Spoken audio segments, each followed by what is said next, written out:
Meanwhile, the African Democratic Congress is calling on Nigerians and all opposition parties to resist any attempt by the National Assembly Conference Committee on the Electoral Act Amendment to pass anything other than provisions that will guarantee the unconditional and real-time transmission of election results. The party says it remains committed to standing with Nigerians in the defense of transparent, credible, and verifiable elections.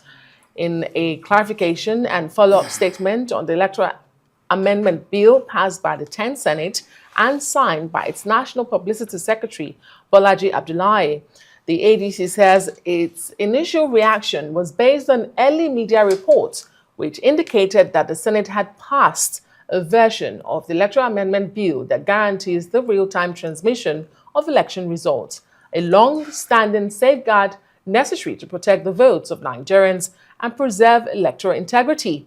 Well, the party says, however, that subsequent and more detailed reports have since revealed that the bill, as passed, contains a controversial provision which introduces discretionary clauses capable of weakening the guarantee of real-time electronic transmission and opening the door to the intentional manipulation of election results.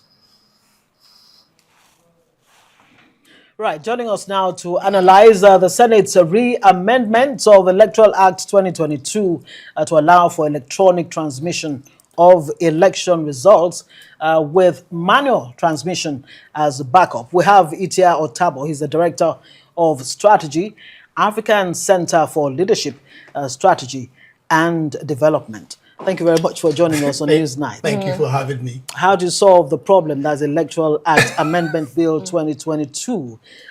It looks like the Senate seems to be ceding some ground, but Nigerians are not satisfied yet. Or are you satisfied with how far they've gone with the re-amendment of the initial amendment?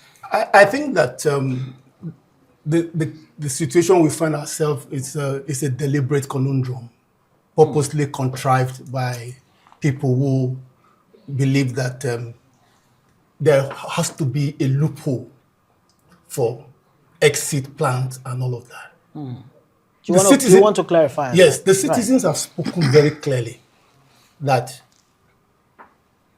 the minimum is to have real-time electronic transmission of results. So there's no need to keep playing around that provision by introducing certain conditionalities or introducing certain sentiments around that provision and anticipating that there will be issues and challenges, and that's why we're making this manual backup. Let me quickly say this, that the fundamental issue that we're facing was something that sometime last year, the African Center for Leadership, Strategy and Development Center, LSD, in partnership with RAPA, did a nationwide survey. And I will tell you that the result of that work indicated that the very fundamental issue that Nigerians are asking must be addressed whenever it comes to electoral reform. The number one, without doubt, is transparency. Right. That's number one. And the only way you can demonstrate transparency in a way that does not leave any ambiguity in this present context is by allowing results to be transmitted real time from the polling unit to the IRF, and which can be viewed by everybody online real time. If you depart from that, you create unnecessary imbroglio in the system, and it will not help anybody. Okay, so the Senate has reiterated why it has decided to take this decision, citing concerns of network issues and reliability. Now, they have elevated from EC8A, which is not new to our electoral process, as a backup. Yes. What do you think that the Senate could have done differently, given this conditions they are listing and the reasons why they are listing that conditions? What could have been different? Should they have just gone with mandatory real-time electronic transmission? And so if network fails, like they are predicting in those areas where we do not have network, then what then happens to election in those areas? You see, we need to be very honest and not be economical with the truth. If you bring any technological expert to this place and you ask him this question, he will almost tell you that prediction that requires a backup is almost non-existent. Now, let me tell you why. It's been proven that as long as that beavers, you can use it to accredit at any point. At the end of election collation and the signing of that result sheet, that same beavers would have the capacity to upload it. It's been proven.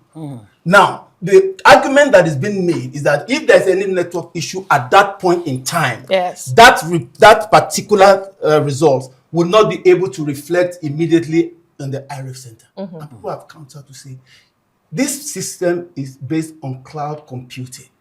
If you put that result on beavers, even if there's no network at that time, if you move from here to the next place that there's network, it will automatically, we all see it in our system. Sometimes you send a text message or a WhatsApp message, it doesn't load. What happens? The moment you get to where there's network, it will drop. So we think that fundamentally introducing all these sentiments and bias in anticipation of an issue. Now, if we are saying But are you saying that technology is 100%, so that we, in Nigeria today, that there is no need for manual backup? No, what we're saying Is it 100% sure? What we're saying is Yes.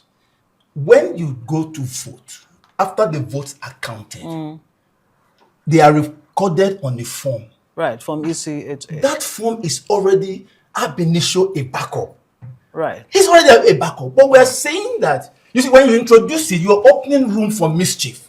Right. And it can be exploited. That's why people are still not satisfied with the version of the electoral bill that was passed by the Senate. Because they know that by deliberately inserting that in that bill, they are opening an opportunity that can be manipulated by those who want to manipulate it. So remove it. That form belongs to INEC. At the end of the day, the electoral officer is not taking that form to his house. He's going to submit those forms to INEC.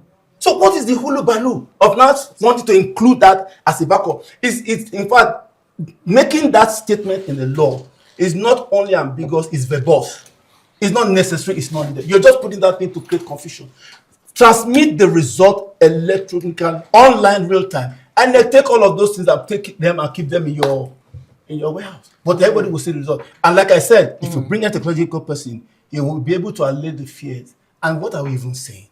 Before you are talking about beavers, as we speak today, even the network providers have said to us that as far as Nigeria is concerned, there's about 90% network coverage. So what are we talking What do you do with the remaining 10%? The remaining 10%, between now and that election, that we are serious. Why can't we solve it? That's a good question and a good Fair place to enough. leave it.